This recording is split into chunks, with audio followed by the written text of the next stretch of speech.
కొరింథీయులకు రాసినటువంటి మొదటి పత్రిక 11వ అధ్యాయము 1వ వచనం. నేను క్రీస్తును పోలి నడుచుకున్న ప్రకారము మీరును నన్ను పోలి నడుచుకునుడి.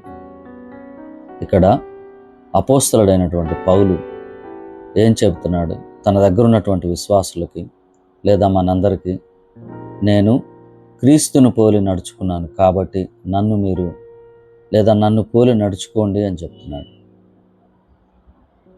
నేటి సంఘాలలో ఉన్నటువంటి సేవకులు, పెద్దలు, అలాగనే మరి పాస్టర్స్, అలాగనే సంఘ పెద్దలు, సువార్థికులు అని పిలువబడేటువంటి వారు మరి ఇటువంటి మాదిరి కలిగి ఉండాలి కదా.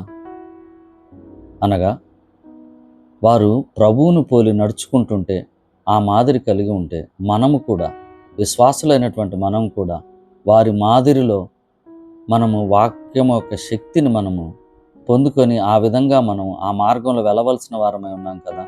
అయితే నేటి సంఘాలలో ఉన్నటువంటి సంఘ పెద్దలు, సంఘాన్ని నడిపించేటువంటి కాపరులు మరి అపవాదిని ఆధారము చేసుకొని ధనం వ్యామోహము, అలాగనే అధికార వ్యామోహం కోసం వారు చేసేటువంటి భయంకరమైనటువంటి వ్యాపార సంస్థలుగా సంఘాలను ఏర్పాటు చేసుకొని సంఘ విశ్వాసులను కూడా వారికి మాదిరిగా చేసుకొని నడిపించబడుతున్నాయి.